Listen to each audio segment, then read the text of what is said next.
Wisdom. We've been talking about wisdom for a few weeks now in the book of Proverbs. And we've been looking at this theme of knowledge, understanding, and wisdom as a progression in our lives. And today we're going to be talking specifically about a life having wisdom and a life not having wisdom and the contrast between that. Then we can ask ourselves a tough question. Do you have wisdom in the way you're living or not? And we'll talk about that when we come right back.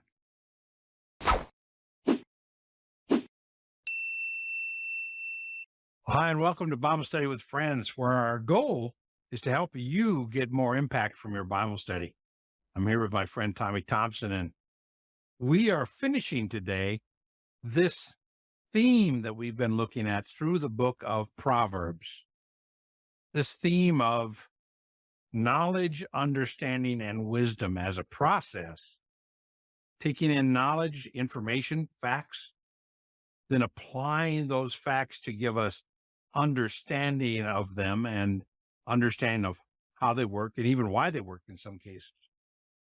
And then being able to apply that understanding in every circumstance in our life to give us wisdom in life. And sometimes it talks from the perspective of the wise, those with wisdom, giving understanding and knowledge to those who are in need and who desire to have wisdom. And today we're going to finish up with two sections in the book of Proverbs where we see these three themes. Now you'll see the word wisdom all through Proverbs. You'll see the word understanding all through Proverbs. You'll see the word knowledge all through Proverbs. So we've tried to pick a place that gave us a theme where all three verses were together. We're going to start in chapter 24, and we're going to look at verse 3 and 4 and look at those three words. We've marked them: wisdom, understanding, and knowledge. Why don't you read both those verses together and let's talk about that a little bit. By wisdom, a house is built. By understanding, it is established. By knowledge, the rooms are filled with all precious and pleasant riches. What is some observation in our theme for the conclusion? What do you see in these verses? Yeah. So when I was going through this verse personally, I thought about 10 years ago, my dad and I built a fence in my backyard. And when we were building that fence, my dad, he built hotels and different things. And so he's very knowledgeable in what he's doing. And so one of the things that stood out to me was when I thought about that project, I thought about how my dad actually went and set up, basically outlined where our fence would be. And I recognized how my dad actually knew where to put the posts and how to line everything up. And then when we got started, I was able to learn from what he was able to do. So he had the knowledge and the understanding, and he also had the skill. And after watching him, I was able to actually take on and work when he wasn't around. What was a wise lesson that you learned from that, Tommy? Yeah, was really the skill of doing that, to know how to line up my boards properly so that as I was building that fence, each board that I laid, I had to make sure it was in the right place so that my next board would also line up well. So I guess what I'm trying to get at is I learned the skill to actually be able to build my fence. Jesus said that it's not wise to start building a house without a plan. So what you learned was the wisdom of having a plan, having the information, the knowledge, and then the understanding of the plan and applying that to a wisdom and taking that wisdom to other things and saying, I'm not going to start any other project without a plan, giving a wisdom. Now, I saw some interesting things here. First of all, this is backwards. It starts with wisdom and it goes to knowledge. The verb is build, right? By wisdom, a house is built. So that's the construction. In fact, flip over to Psalm 127, verse 1. Unless the Lord builds the house, those who build it labor in vain. Unless the Lord watches over the city, the watchman stays awake in vain. Okay.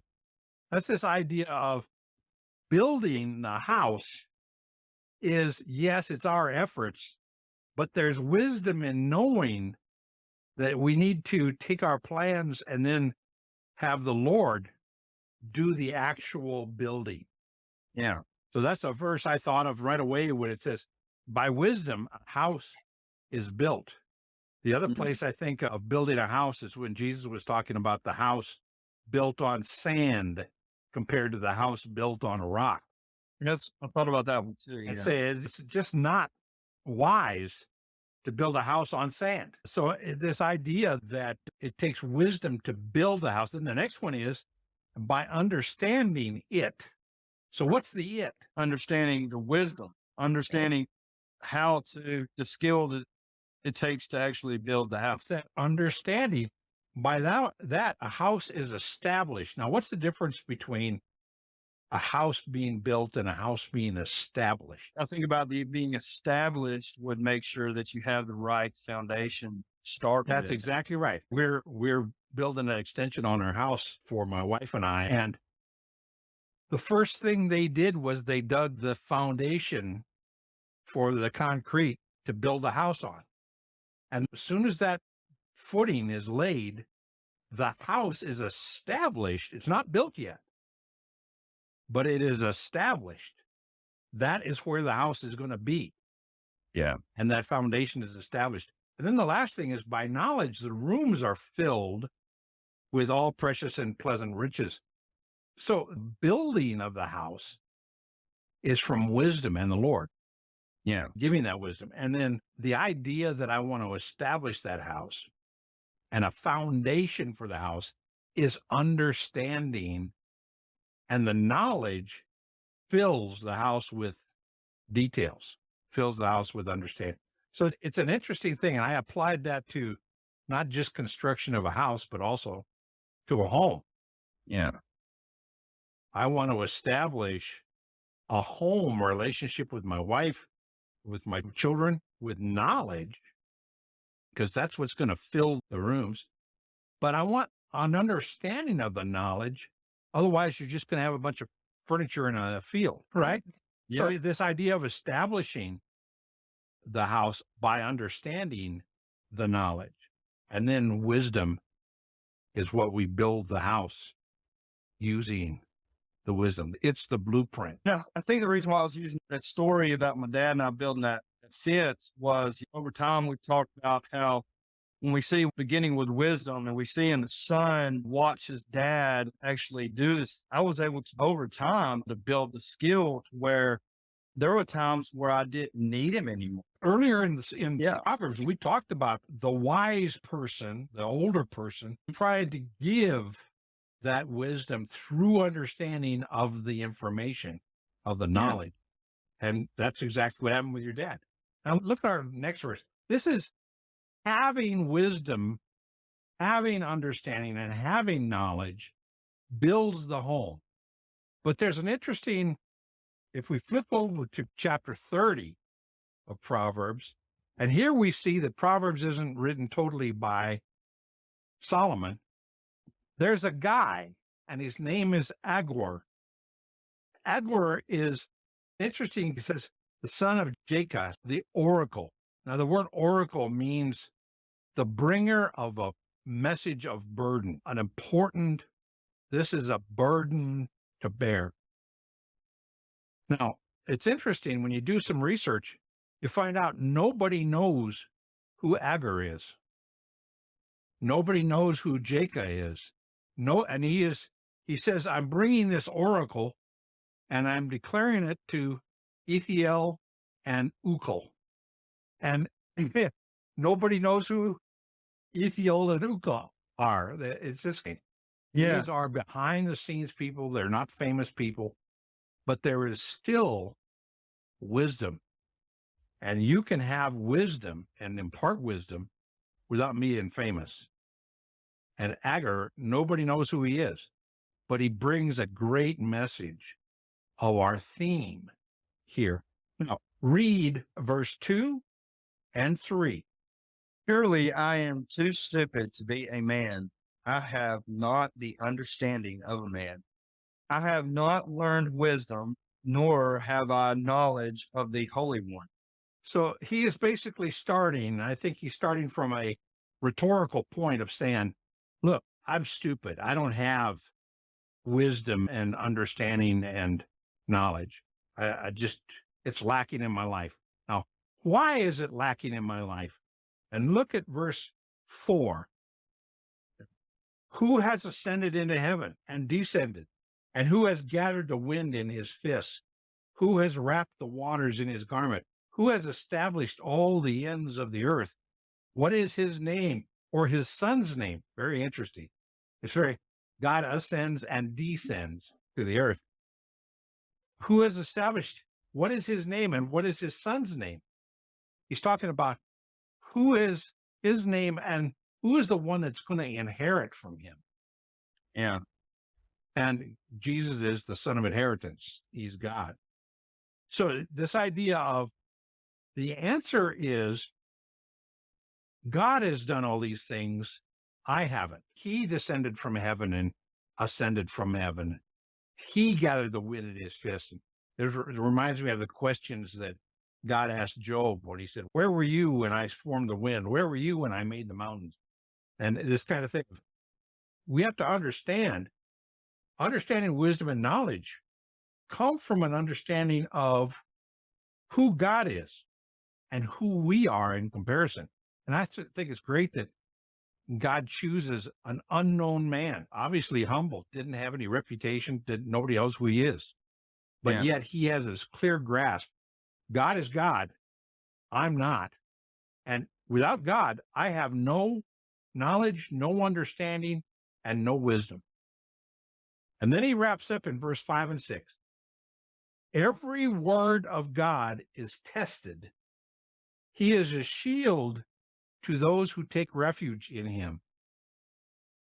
Now, I take that as if I'm a person that needs knowledge, understanding, and wisdom in my life, the place to go for refuge where I can find understanding, knowledge, and wisdom is God. And he's been tested. And he is a shield to anybody who comes to him and said, Lord, I need your help to know understanding, knowledge, and wisdom. This isn't a theme of Proverbs to have knowledge of knowledge, but to have knowledge of God, what God wants in our life, and understanding of that. And then that gives us wisdom in every situation to do what is pleasing to God. And he says that. Verse 6, do not add to his words, or he will reprove you, and you will be proven a liar. So my knowledge and my understanding and my wisdom need to be Bible-based from God's word, not adding anything to it or taking anything away from it, but taking, this is what God says. That reminds me of Revelation 22:18, where we don't want to add to or take away from God's word. Yeah.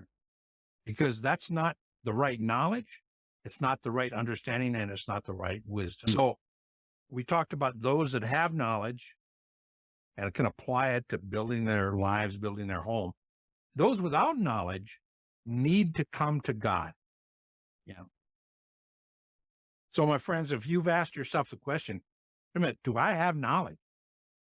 Doesn't feel like I have knowledge. And what do I know about God? What do I understand about God? Do I have wisdom? And if you aren't sure you do, the place to go for the knowledge and the understanding and the wisdom is God's word.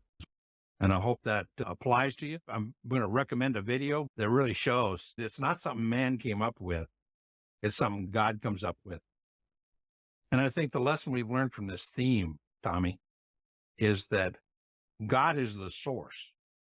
He's the source, and he gives us the ability to learn, but he also is the source of the knowledge.